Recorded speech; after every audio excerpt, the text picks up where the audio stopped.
MLA എന്നാൽ ജനങ്ങളിൽ നിന്നും വേറിട്ട് നിൽക്കുന്ന ആളല്ല, അവരിൽ ഒരാൾ തന്നെ ആകണം എന്ന ആശയം നാടിന് ലഭിച്ചത് എം മുരളി എന്ന പൊതുപ്രവർത്തകനിലൂടെയാണ്. ജനകീയനായ സാമാജികൻ, സൗമ്യനായ പൊതുപ്രവർത്തകൻ, ലാളിത്യം മുഖമുദ്രയാക്കിയ രാഷ്ട്രീയ നേതാവ് എന്നീ നിലകളിലൊക്കെ നാടിന് പ്രിയങ്കരനായിരുന്നു മുരളി. ജനകീയനായ MLA, സൗമ്യനായ പൊതുപ്രവർത്തകൻ, ലാളിത്യം നിറഞ്ഞ ജീവിതം കൊണ്ട് മാതൃകയായ കോൺഗ്രസുകാരൻ. ജനകീയനായ MLA, സൗമ്യനായ പൊതുപ്രവർത്തകൻ, ലാളിത്യം നിറഞ്ഞ ജീവിതം കൊണ്ട് മാതൃകയായ കോൺഗ്രസുകാരൻ. എം മുരളി എന്ന വ്യക്തിത്വത്തെ നാട് അടയാളപ്പെടുത്തിയത് ഇങ്ങനെയൊക്കെയായിരുന്നു. 2 പതിറ്റാണ്ടോളം മാവേലിക്കര ഹൃദയത്തോട് ചേർത്തുവെച്ച ജനപ്രതിനിധിയായിരുന്നു എം മുരളി. MLA എന്നാൽ ജനങ്ങളിൽ നിന്നും വേറിട്ട് നിൽക്കേണ്ടയാളല്ല, അവരിൽ ഒരാളായി തന്നെ ജീവിക്കേണ്ട ആളാകണം എന്ന ആശയം നാടിന് ലഭിച്ചത് എം മുരളി എന്ന MLAയിലൂടെയാണ്.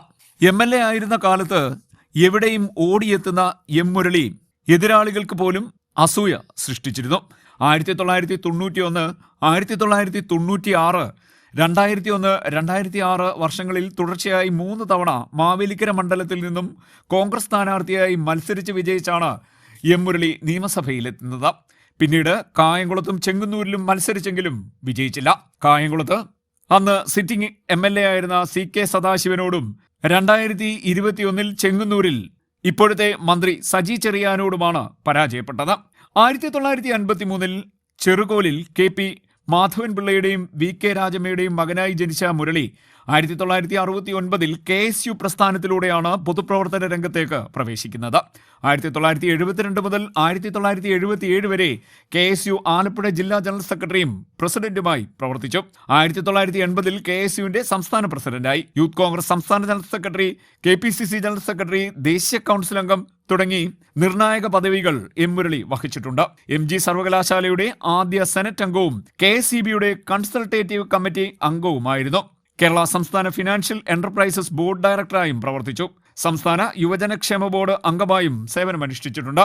യുവജനക്ഷേമ ബോർഡിന്റെ വിവിധ വകുപ്പുകളുടെ നേതൃസ്ഥാനങ്ങളിലും തിളങ്ങിയിട്ടുണ്ട്.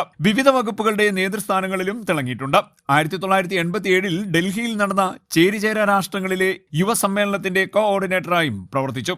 1982 കണ്ണൂരിൽ നിന്നും തിരുവനന്തപുരത്തേക്ക് യുവാക്കളുടെ സെക്രട്ടേറിയറ്റ് മാർച്ച് നയിച്ചതോടെയാണ് എം മുരളി കൂടുതൽ ശ്രദ്ധിക്കപ്പെടുന്നത്. 1991 മാവേലിക്കരയിൽ നിന്നും CPMന്റെ അധികായനായ S ഗോവിന്ദക്കുറുപ്പിനെ പരാജയപ്പെടുത്തിയാണ് നിയമസഭാ പ്രവേശനം നേടുന്നത്. 1996 CPMലെ PN വിശ്വനാഥിനെയാണ് പരാജയപ്പെടുത്തിയത്.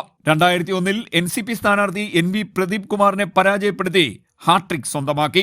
2006 CPMന്റെ G രാജമ്മയെ പരാജയപ്പെടുത്തി അതേ സീറ്റിൽ നിന്നും വീണ്ടും വിജയിച്ചു.